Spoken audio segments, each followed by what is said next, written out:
It's the Opperman Report. And now, here is investigator Ed Opperman. Okay, welcome to the Opperman Report. I'm your host, private investigator Ed Opperman, and you can find me at Opperman Investigations and Digital Forensic Consulting. Just if you email me at oppermaninvestigations@gmail.com. I know I say it all the time, but I'm really excited today. William C. Deere, the author of O.J. is Innocent and I Can Prove It. Now, Bill Deere, you can find him at billdeere.com, and you can email him directly at adeere, 007, AOL.com. He's got coming up the 30-year anniversary of O.J. coming up, a documentary, and another documentary coming up on Discovery. Everyone's always saying to me, hey, Ed, get Bill Deere on the show. Get Bill Deere. Okay, finally, I did. I got Bill Deere on the show. Mr. William C. Deere, are you there? I'm here. Thank you so much, my friend. Before we get into the whole story about O.J. is innocent and you can prove it, tell us about yourself. Who is William C. Deere? I've been a private investigator. I started off as a policeman when I was 18 years old in Lima, Florida. Then went with the Highway Patrol and then went with the Sheriff's Office doing the Bay of Pigs invasion. And I decided at that point I got tired of eating at the back door as a deputy sheriff. And so I wanted to go a little bit higher than that. So I moved to Dallas, Texas, worked for a company for about a year, and then formed my own company. And I've been doing it now for nearly 55 years. You were telling me you're working on right now a couple homicide investigations. I'm doing the one that I'm doing the one that you may have seen. Remember, about 8 years ago, there was a woman bludgeoned to death in a church at about 4 o'clock in the morning by an individual who was wearing a police SWAT outfit. And it made headlines all over the world. It was in Midlothian, Texas, which is a suburb just south of downtown Dallas. But that case has been lingering for 8 years. Hadn't been solved, and I decided that I wanted to take it, so it's my nickel, and I'm going to be able to do it. We're making great headway. Police chief of that particular town released information that wasn't totally true, but now we know why. And so when you keep in consideration that this is what I do for a living, I solve homicides. I did the Kennedy assassination. I was standing on the corner when Kennedy drove by. 18 years later, I was in charge of the exhumation of Lee Harvey Oswald. I've been inducted in the Police Officer Hall of Fame for my work on the Milo murder, which resulted in 11 arrests and 11 convictions as a private investigator. So I've been doing this a long time, and my expertise lies in that field of one of the most interesting subjects there is, and that's homicide. I know when we did in 2016 a show for Discovery, the 6 shows, it turned out that 70% of all the listeners and viewers were women. Women are very tenacious. I started an organization called Deere's Angels before Charlie's Angels because nobody would give women a chance. But I promise you, women make darn good investigators.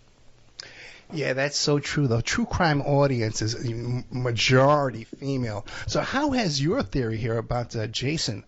Well, you know what? How has your theory about Jason been? Well, let me just start off by telling you, number one, when it happened, we were in the office, and several people asked me, so what do you think? And I said, I don't like the sound of it. It sounds like the LAPD made a rush to judgment. So I asked one of my staff who'd been with me for, I think, 18 years, let's fly out there and see what happens. So about 2 or 3 days after it happened, we flew out, rented a room, rented a car, drove into Rockingham, and it was nothing but a circus. But then I decided that what we'd do is go over there to where the crime occurred. There wasn't anybody there, and it was right on the corner of Bundy and Dorothy. When you realize that, hey, a lot of traffic there at all times. But to me, what I knew then and what I'd been seeing on television wasn't what I was watching at this point. So I put Chris Stewart on the corner, and I said, look, if I get arrested, call my attorney and bail me out. So I walked off of Bundy, down Dorothy, turned right in the alleyway, walked up to the back of where Nicole's residence was. There was some big, tall plants, about 6 or 8 feet tall, blocking the entrance from the back. I moved it, climbed over the back gate, walked that walkway, and ended up being at the front door after quite some time as far as a walk, and realizing that the killer had to come in from the back, had to walk the same walkway that I was walking. And when he got to the front door, then the picture window was to the right, and I knew that Nicole Brown Simpson had to have known exactly who it was. And then I thought, okay, if she knew who it was, why did she open the door to a stranger? Well, I knew then at that point it was no stranger. So now, 30 years later, I'm able to put it all together. I will tell your listeners this. There's no doubt in my mind that O.J. Simpson was at the crime scene on Dorothy and Bundy. But it was after the murders. And I can tell you that I also have an eyewitness, a private investigator such as yourself, who was on a surveillance in the alleyway across from Dorothy, who watched a vehicle pull in, a Bronco. It turned to the right off of Bundy onto Dorothy. When it did, it turned off its lights. It then made a slight turn to the right and entered the alley. The detective or investigator could see the two people in the car, and he pulled up a pair of binoculars and recognized that the driver was O.J. Simpson. They pulled up behind Nicole's bungalow and stayed there, engine running, lights off for approximately 10 minutes. He opens the door, referring to O.J., out of the driver's side, comes around the back, and begins to put on a pair of gloves. The passenger then climbs from the right side over the console, now behind the steering wheel of the Bronco is still running, while O.J. puts on the gloves and enters from the rear. And about 10 minutes later, O.J. comes back out. This time he's not wearing his clothes. He's wearing only a pair of boxer shorts. In his right hand, he had nothing, but in the left hand, he had a bundle. It was the bundle of clothes that he had apparently been wearing when he entered the complex of Nicole's residence. He opened the door with his right hand, slid inside, and as a result of that, these clothes, which I'm sure were bloody at the time, had some blood that was left onto the console. Marshall Clark, the next day or so, claimed the Bronco was full of blood. I promise you and your listeners, it was not full of blood. There was enough blood in that Bronco on the console to fit on my thumbnail, but no blood on the brake and no blood on the accelerator, and no one's going to tell me that you can commit a murder from a man who knows karate, and you fight with Ron Goldman and instill 27 stab wounds, and you don't have any blood on your shoes or blood on your clothes that's transferred onto the driver's seat or to the brake or to the accelerator. Yeah, and I'll let you ask me a question from there. Yeah, that throws out the footprints evidence. Yeah, the PI, was he associated with Anthony Policano? No. He was just a private. He'd been about 15, 20 years in the business. The reason he didn't come forward right away is that he thought it was a drug thing going bad. But as a result of that, and he wasn't paid to leave that assignment, he was on another assignment. So he waited a number of years, and then finally when it came out that I was involved, he calls me and we sit down and talk. Since that time, we've given him 2 polygraph tests by the best in the country, and he's passed them both as to his validity and the fact that he knows what he's talking about. Now, with all that in mind, you've got to keep in this consideration that if O.J. was at the crime scene, but after it happened, who was the one in the passenger seat? Well, it turns out that the passenger was Jason Lamar Simpson's, O.J.'s oldest son. Well, it never came out during the early part of the investigation that his son, who was 25, 5'11", 235, on probation, by the way, for assaulting his previous employer with a knife. Now, that should have been a red flag immediately to the police department. It's 101.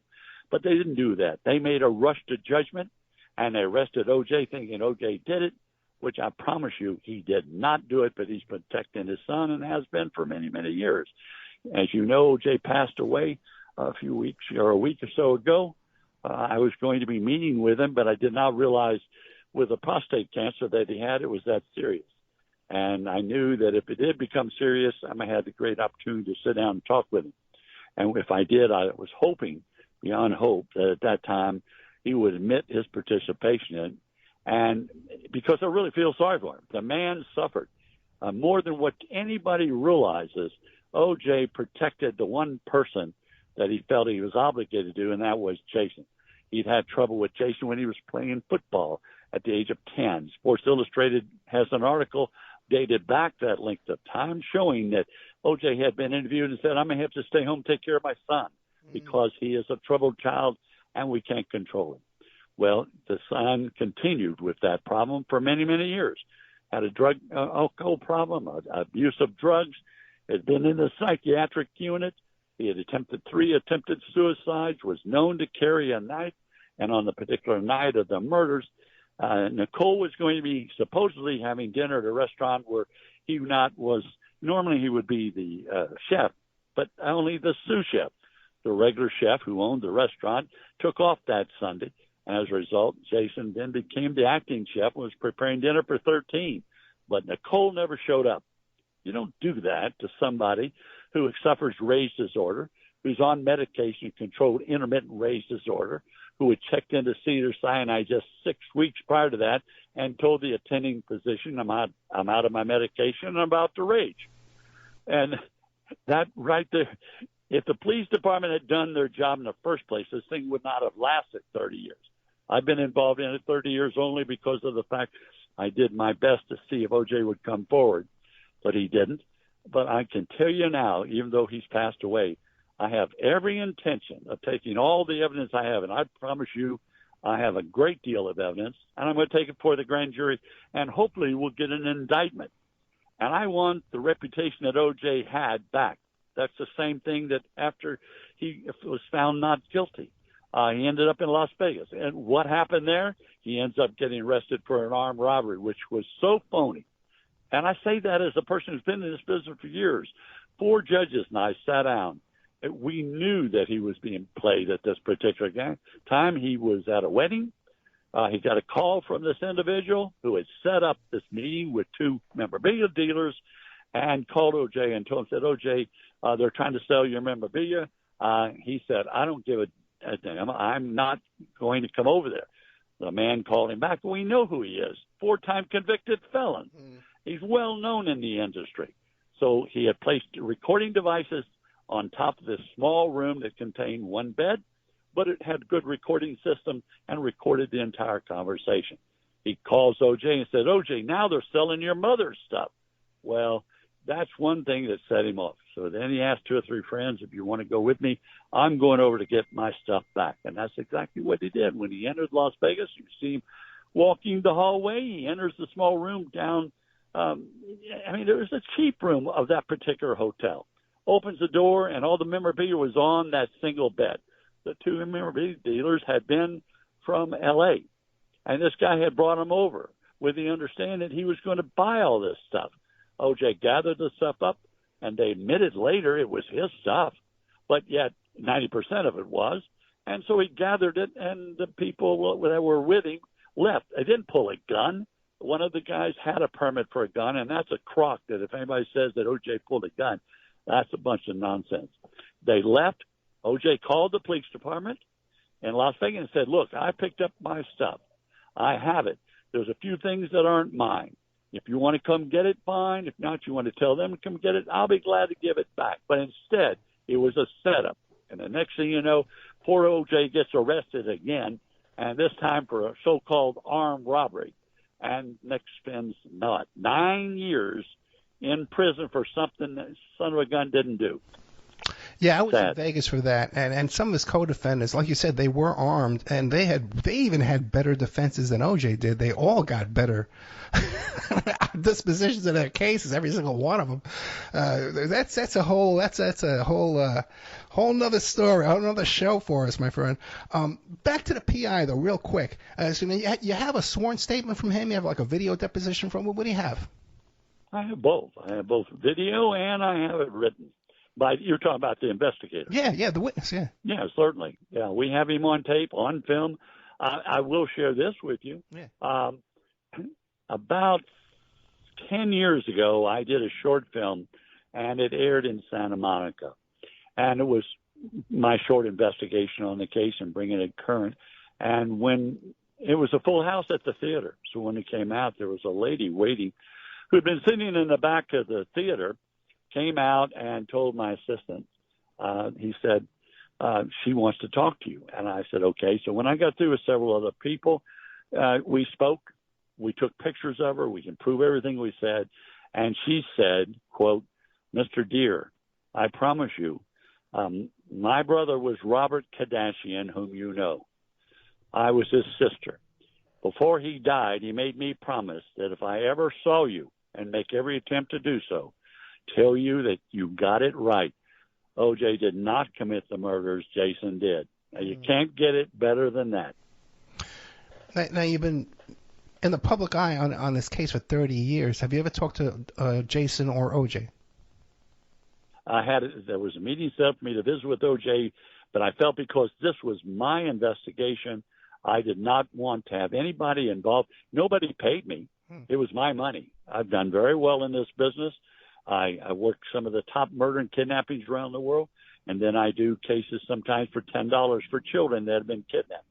In this particular case, it was my nickel from the very beginning, and even though I've written 2 books on it, books do not make you money. Yes, and if anybody thinks that to the contrary, I can promise you it doesn't fly. And you're certainly not going to live by it, that's for sure. Yeah, maybe back in the 70s. Maybe. You know? Okay. Now what about Jason? Have you heard through the grapevine of any reaction or any kind of response? Yeah, when we were originally there, he decided he wanted to up and leave, and he moved to Atlanta, Georgia. And I know we followed him. We knew the place he's been. But before he left, he lived in the kind of off the ocean side, and he lived in the back of a kind of a duplex sort of thing. And he lived there with his dog and in a single bed, kind of a very small complex. And as a result of that, he would play with this dog. And we have photographs of him wearing the knit cap that was found at the crime scene. In it was the hairs of a Negro boy, a man, and in addition to that was a dog. By the way, we have the dog's ashes. We have things that Jason had thrown into his garbage. We have one that says, "It's the year of the knife for me. I cut away my problems with a knife. I don't let anybody bother my family." Then when he failed to pay for a public storage facility that he'd put a box in that contained some important items, I was able to acquire it since he failed to make the payment, acquired it from an individual who was sent there to buy it. We paid for it. We own it. We have it inside this box, which wasn't very big, in this large storage facility that was being operated by A.C. Callings. It contained the following: a box with his dog's ashes, the jacket that he wore when he spoke on behalf of O.J. after O.J. was found not guilty. And in addition to that, we found 3 diaries that included things that you would not believe concerning the murders. In addition to that, at the bottom of the box was a knife, a Gerber replica of a Mark V designed for one purpose. That's one purpose: to cut and to kill. And that knife was at the bottom of the box. When we pulled it out, it was a boot knife that Jason had carried in his boot or on his belt behind his back, slight marking on the leather sheath showing the initials JS. In addition to that, we had numerous photographs. It gave us everything that we needed, in my opinion, and those of close friends, that this was the murder weapon. We even had 3 of the top medical examiners who examined the boot knife. The boot knife had the top removed. Wax had been poured inside. And when we compared the wound that Nicole sustained at her residence, it matched perfectly with the hilt of the knife. I wish the average person could understand the amount of time and effort that money and expense. I can't tell you how much money I've spent on this. Yeah, this is crazy. But I intend to finish it. I don't, just because O.J. passed away, I'm sorry, but I don't intend to leave this thing standing here. I intend to go after the Sun Continuum, which I've been able to do.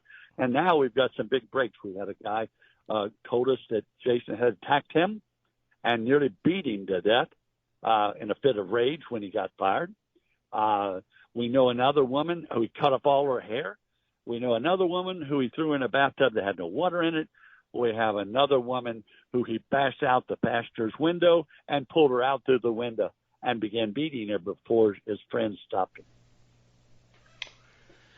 He never interviewed this individual, and yet he checked into Cedars-Sinai Hospital emergency room and said, "I'm about to rage." Never been interviewed by LAPD. Lieutenant Pietroni has sent me an email stating our department never interviewed Jason Lamar Simpson. He was represented by an attorney, Carl Jones, who's a man of color, who's now deceased, who represented only people who were involved in major cases such as homicide. We have all that information. We know that O.J. hired this attorney to represent Jason 2 days after the murders. Why in the world, if Jason was on probation at the time for assault with a deadly weapon, a knife, why wouldn't the LAPD have picked him up for questioning whether or not he was represented by an attorney or not? As people see on television and all these true crimes, you can bring somebody in for questioning. They can take the fifth. They can be represented by a lawyer, but you can certainly have them on film and see what their reaction was. But Van Etter and Lang never did. The same with the socks found at the foot of the bed. The truth of the socks were not there originally, but after Van Etter and they obtained a search warrant, they went inside, and there the socks, supposedly having blood on them from O.J. and Nicole, except for the fact that one of the top former FBI people, Mr. Frederick Reeder, had checked the socks and said that the blood was on the sock, but the blood went from side to side on the sock, which means there was no foot in it. He also admitted to me that the blood came from a vial of blood. We know that when O.J. was taken down, Thana Pritis, registered nurse of 37 years, drew 8 cc's of blood in a vial that contained EDTA. He shook it. Lang and Van Etter asked for it. It was given to Van Etter. Normally, that's not protocol. Van Etter put it in his left pocket. Later that afternoon, he turned it back over to Dennis Fung, but that time it only had 6.5. Yes, the socks contained EDTA, and everybody should know that laundry detergent contains EDTA, but not to the degree that the blood was that was found on those socks. Yeah, I had FBI whistleblower Dr. Fred Whitehurst on the show, and he was ready to testify. He was there, ready to testify, but they didn't need him. Let me slow you down a bit. We're talking to private investigator William C. Deere. His book is O.J. is Innocent, and I Can Prove It. You can find him at BillDeere.com, and you can email him at adeer007@AOL.com. You mentioned a couple of things. First of all, to back up a little bit, you mentioned something about A.C. Callens was in charge of the storage unit? Public storage, that particular unit facility at that point, when Jason placed those items that we know came after the murders into the storage facility. A.C. Callens was, in fact, and by the way, I happen to like A.C. Callens, was the manager of the facility. Really? If you will go on to where public storage makes a lot of money out in L.A. and across the country, as people know. When you don't pay the rent, they put it up for sale. In this particular case, they have to publicly identify who the person is and the facility and when it's coming up. We located to our investigators the ad, which was one of many, and you had to really kind of take a magnifying glass look at it, and it was Jason Simpson. So we know which storage facility. We know what was, being sold, and it was sold as is, lifting the lid, just the box. Nobody realized because you couldn't look in the box. So it was purchased sight unseen, but I'd been warned that vital information would be contained in that particular box, and certainly it was. You have sources inside, I guess, the family and friends of these people.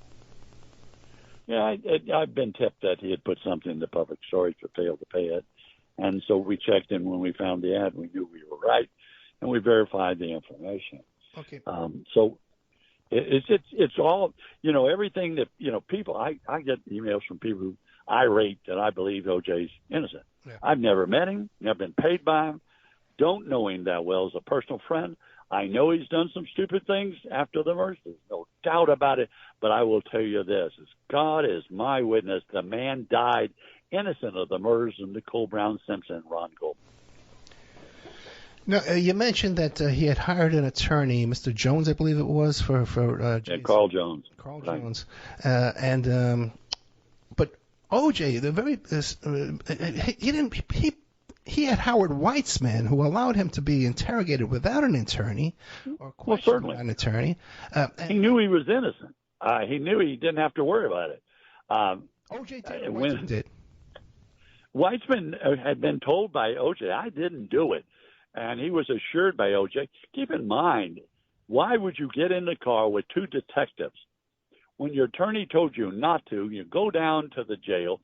Attorney's not even at the jail when Thanopoulos checks him, and they actually filmed him from his toes to his nose, front and back, and the only laceration he had was to the left, one of the fingers on his left hand, and that's when they drew the blood. I mean, the guy, O.J., he may not have been the smartest person in the world, but he's certainly smart enough to know, don't talk if you were actually involved in committing the murder. Now I'm going to tell you something else that no one knows. O.J. took, during the time of the charges, a polygraph test by a number one examiner in the country, and he failed it totally. Okay, you say, well, that proves he's guilty. No, it doesn't. If he went to the crime scene because his son called him, his son gets in the car, they drive over, O.J. gets out, O.J. goes in to see whether or not his son is telling him the truth or he's having psychological problems when he doesn't remember things. When you go through all that, then when he failed the test, it's because he had knowledge. He knew. He was there at the scene afterwards. He could not have passed a polygraph test under any circumstance. And I dare any examiner to contradict what I've said, because I got three of the top in the country who will certainly testify. Yeah, also the guilt of being there running around in the blood. And like you said, too, how could you be running around in that blood and not have any blood on the brake? Can you believe it? No blood on the brake. And that Marsha Clark, now that's a woman you need to interview. If you ever get her mad, I promise you talk about language. I guarantee you she can give you a mouthful of language that you don't want to hear. My sister actually went to high school with her. Oh, then she knows. It's a small world. It's a very small world, you know. I rode on an airplane with her after the murders, and she didn't know it. And I was sitting in front, and I listened to her and her boyfriend in the back. And, well, very interesting. So she knows who I am. I've confronted her before to ask her questions at seminars where she refuses, and they make sure I don't get the questions asked because I know the answers. Now, what was the reason that O.J. and Jason drove over there? Because he didn't.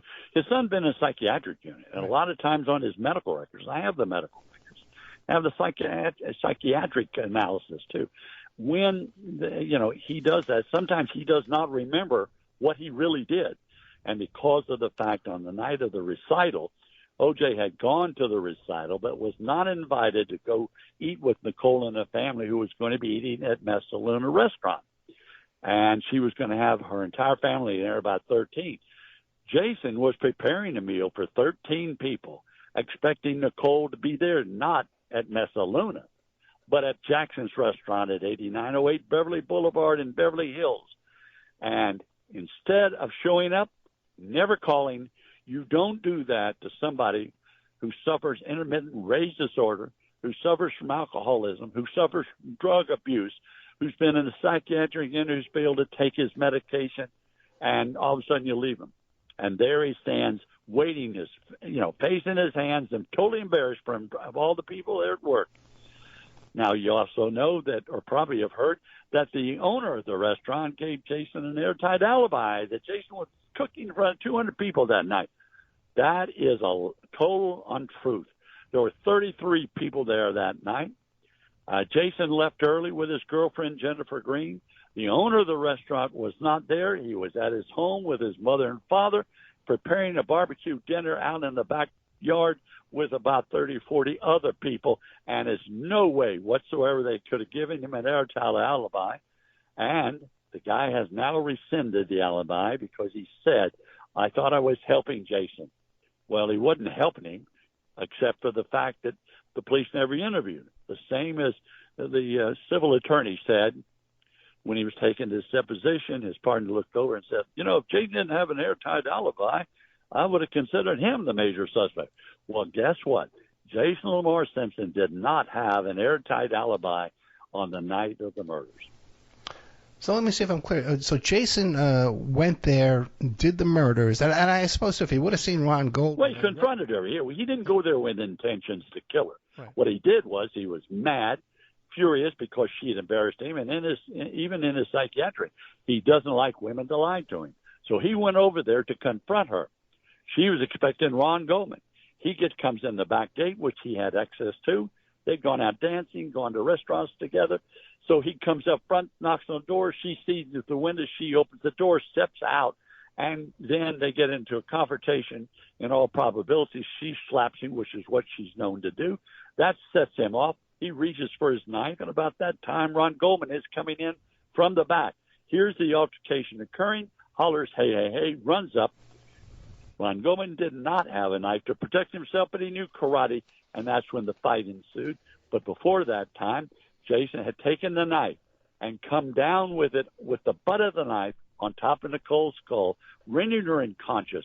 Not a serious wound, but one that needed stitches and one that she'd been sore for a long period of time. He then fought with Goldman. 27 stab wounds later, Goldman's dead. Nicole's coming to. He puts his foot on her back, pulls her head back, and cuts her 3 times. I have all the film, I promise you, that was not shared in the courtroom, at my lab, on my ranch, along with Jason's vehicle, his diaries, and the murder weapon. And so then he went back to OJ's and said, hey, I just did something crazy, and OJ didn't believe him. He called OJ on the phone. OJ didn't believe him. He had to meet him at the intersection of San Vicente and Bundy, parked his vehicle, Jason's, got in with OJ. That's when OJ drove down Bundy toward Dorothy, turned right, and that's when they turned the headlights on, and the investigator sees him to the left and verifies that it was OJ driving and Jason was riding in the passenger seat. Once OJ came out with the clothes rolled up is because of the fact when he went in there, he checked Nicole's body. It was dark, and the head moved one way and the body the other because it was nearly decapitated. He dropped one of the 2 gloves that he'd taken off to check her pulse. He then realized what had happened. He knew that the 2 kids were upstairs, supposedly asleep. He knew also that she was supposed to have, one of the girls, Cindy, was supposed to have a sleepover. He didn't know that the sleepover had been canceled. So he certainly would not have committed a murder with 3 of his 3 kids up there upstairs at the time of the murders when they'd be playing and not sleeping.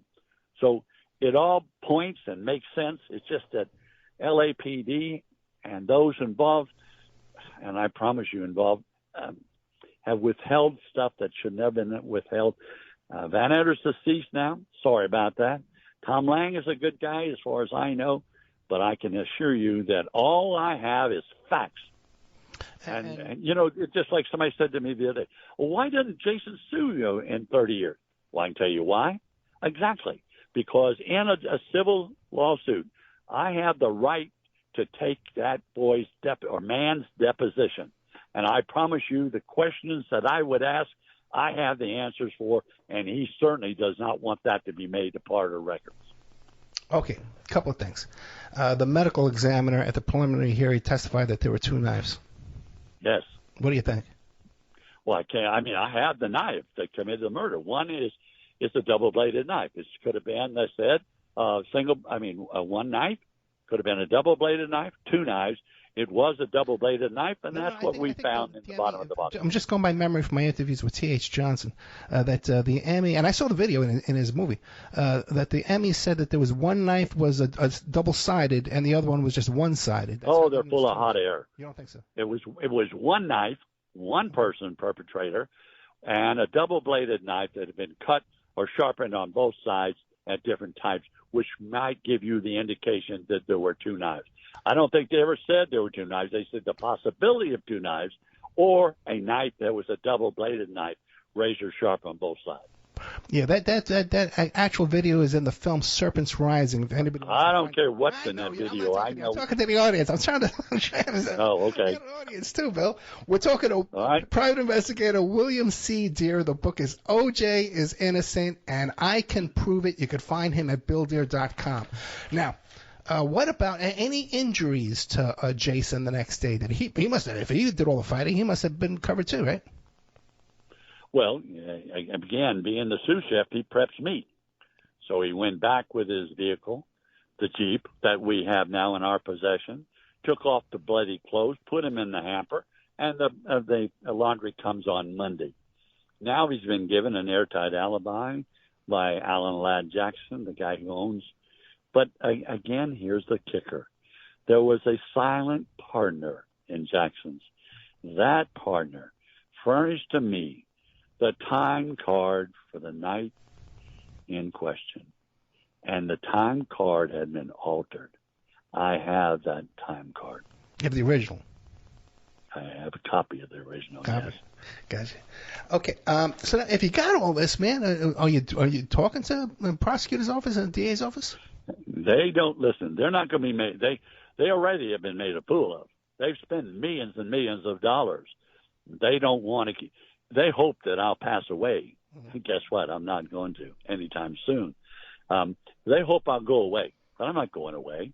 I'm kind of like their thorn in their side. The truth is the truth, and I want justice. And the wrong man was tried in that courtroom. The right man is still walking free, and in fact should be tried. And let the jury decide his innocence or guilt based on the evidence.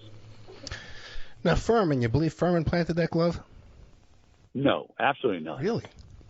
No. That glove came from O.J. when he came in the back way. Took one of the gloves off, and when he was shocked, he dropped it. Now, when he came back, he still had the one glove. So he climbs over the back gate where the bungalow are, where Cato Kalin and his Arnell resided. And when he jumped over that gate, they claimed it was a 6-foot fence. It wasn't. It was a 4-foot with prongs. That's how he cut his hand. When he climbed and jumped over real quick because Alan Parks is waiting for him up front and waiting to take him to the airport, he lost his balance and hit the back of the bungalow, which is what Cato Kalin heard when he was on the telephone. Cato then went around out back, and because it's dark, you wouldn't have seen the glove. The glove was there, lying there, so when they searched the premises later, they found the bloody glove. Isn't the timing, though, of Furman's of the picture of Furman pointing to the glove, isn't the timing of that off? Like he claimed he had not been there yet. This is obscure stuff. I know. I don't know. Okay. I'm sorry. I'm lost on what you said on that. But there's no doubt that O.J. climbed over that fence, cut his knee, dropped the glove, made his way because you got to remember, Alan Parks is waiting to take him to the airport. And so all this that I'm giving your audience is fact. It's not hearsay. It's not what I've made up for no reason whatsoever. It's totally fact. Now, you can ask me any other questions that you think your audience might. The knife you have in your possession, what kind of testing has been done to that knife? And who did it? Who tested it, and they also turned it into 3 medical examiners who said, in all probability, and we have them on film, this is the knife used in the murders of Nicole and Goldman. What do you make of all these stories you hear about Joey Ippolito and the organized crime, and drug dealing, all that kind of stuff? What do you make of that stuff?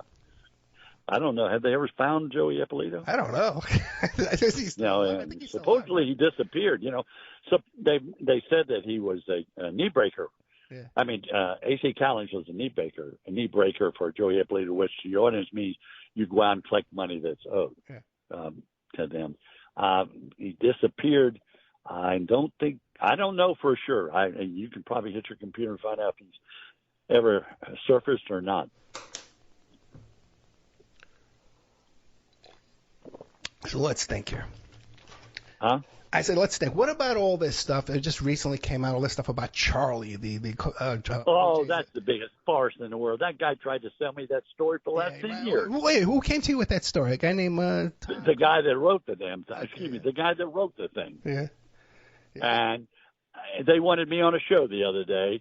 Him and what's a friend, or used to be a friend of OJ's, who did a lot of interview tapes with with OJ. And I refuse to do so. I don't intend to. I don't buy the story. I've checked it thoroughly. I have no credibility whatsoever. It seems to be like a strange little red herring, like thrown into the mix, right? Well, it's somebody trying to sell something. I was first offered the thing. I think they offered it to me for $50,000. Then over the period of time, they lowered to $5,000, or then we do a joint venture. I thought it was ridiculous. I still think it's ridiculous, and don't care if the person knows. So what's Jason doing these days? He's back and moved from St. Cecilia restaurant in Atlanta. He's now back at his original restaurant in L.A. He's now married, has no children. He is still a sous chef and sometimes a chef. And what would be his relationship with his brothers and sisters right now if he killed their mother? Very little, I would imagine. You didn't see Jason being appointed as one of the executors. You saw Justin being appointed. Justin was a very successful real estate agent in Florida, moved back up to Las Vegas to be with his dad while he was ill. And what about on O.J.'s deathbed? Did Jason come down there? I've been told he did, and then I've been told he didn't.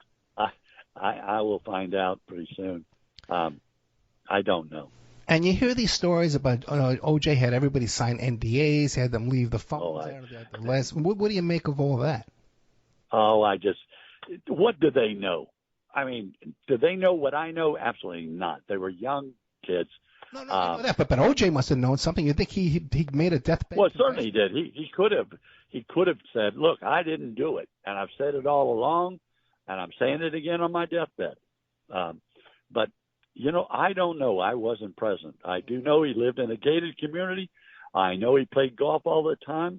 I know he had a lot of people that came to visit with him in Las Vegas, and so he lived out his life. Sadly, after suffering 9 years in prison, again, innocent on this one as well as the murders of Nicole. There's a lot of other things I could share with you, but right now I've kept some of these things close to my chest, and we want to keep it that way. For right now, anyway. You can whisper it to me. Yeah. Well, a lot of people bring out. I received 2 calls last week from people who have this great theory. Oh, it is so. I can only tell you, I don't know what their goal is other than 15 minutes of fame. They're certainly not going to get it from me. What about Jeffrey Fillings guarding the Jews?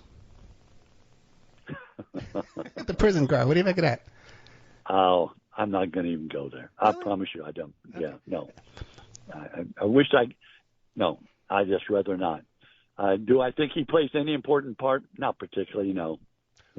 I remember when, and you do if you were in Vegas, that he bonded and had to be rebonded. So people hear a lot of stuff and hear a lot of things. There are certain people who do know, and I know their names. And again, both of the ones that I know are elderly, but I have talked to them, and I have that. Just like I promised that individual, Ms. Kardashian, I would not use her information. I did not use it in 2016 when we did a 6-part series. I gave her my word, but she passed away 2 years ago, and now that information is free for me to use. And who's that? The lady who told me that her brother told her that O.J. did not commit the murder and that his son Jason did, and that I was certainly right in the book that I wrote. And what about Bill Waz? That whole story about Bill Waz, he was hired to follow around. What do you think of that one? Oh God! Another one of those 15 minutes of fame. Yeah.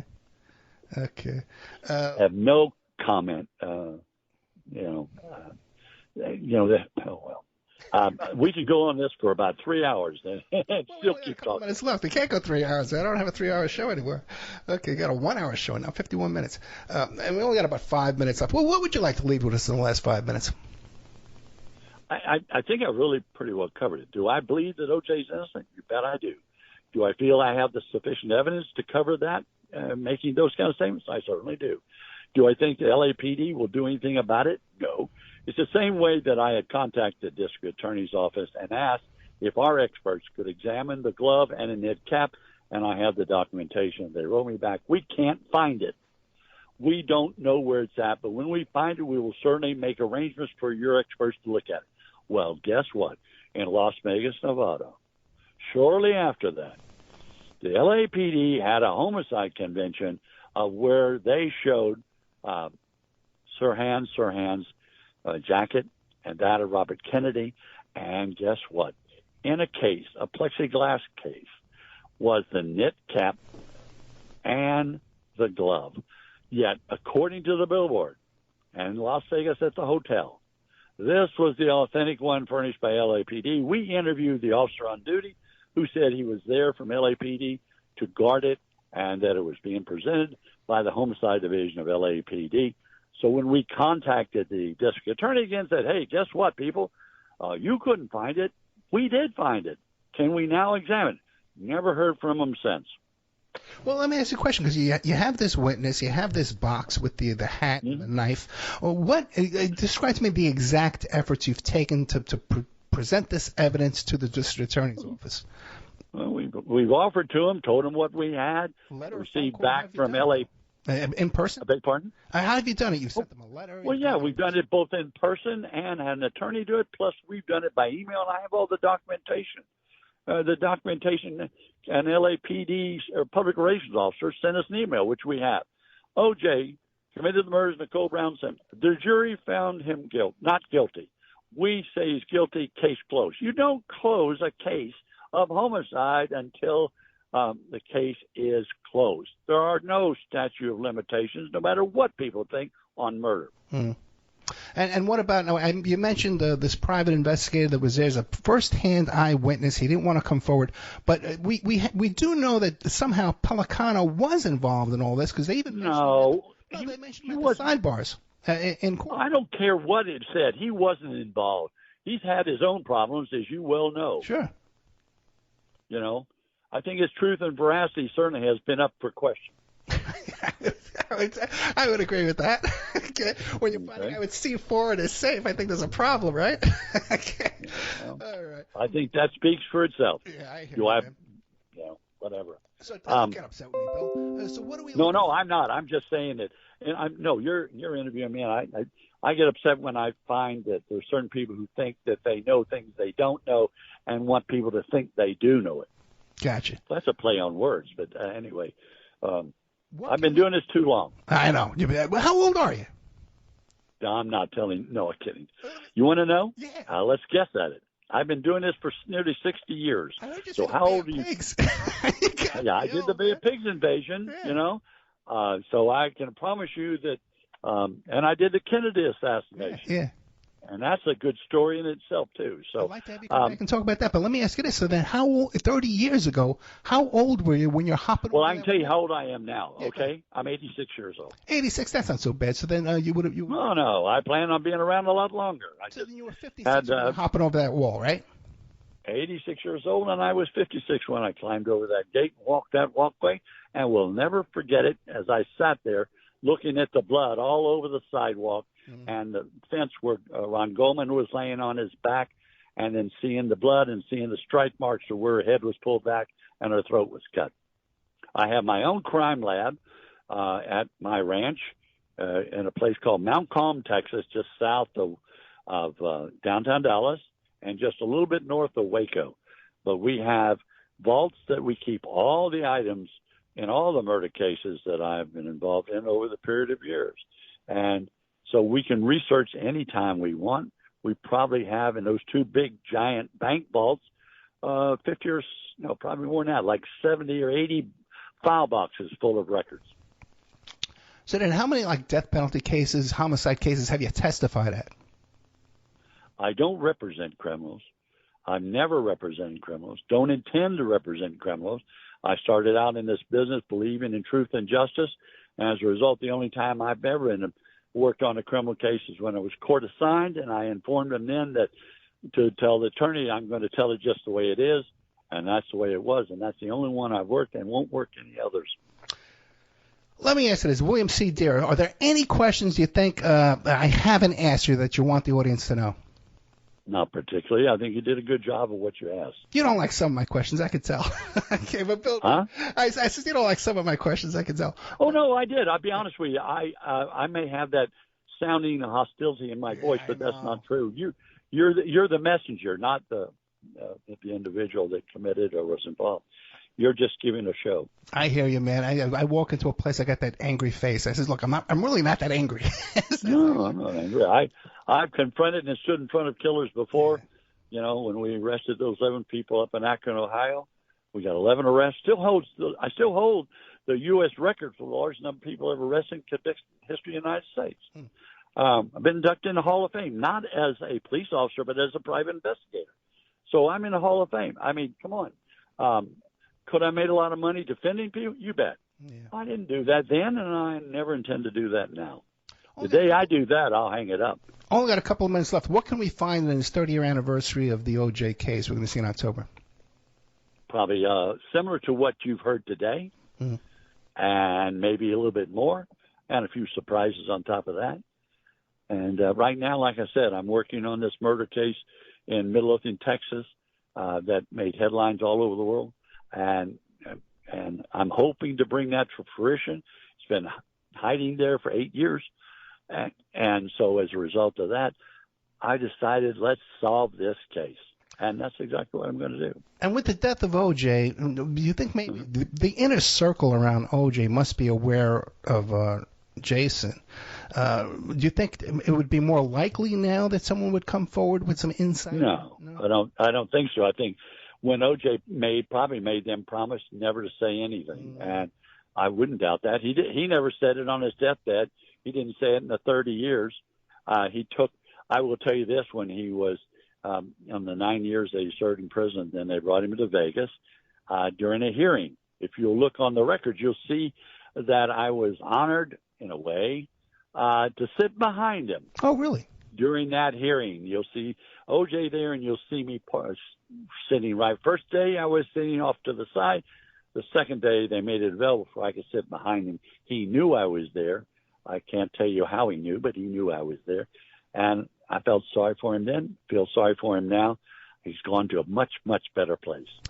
William C. Deere, the book is called O.J. is Innocent, and I Can Prove It. You can get the Kindle version, still available. If you want to get a hard copy, it's like a collector's item. You can find him at BillDeere.com, and if you want to email him, it's adeere007@AOL.com. Mr. Deere, thank you so much. My pleasure, and good luck to you. Continued success. Thank you, sir. Good night.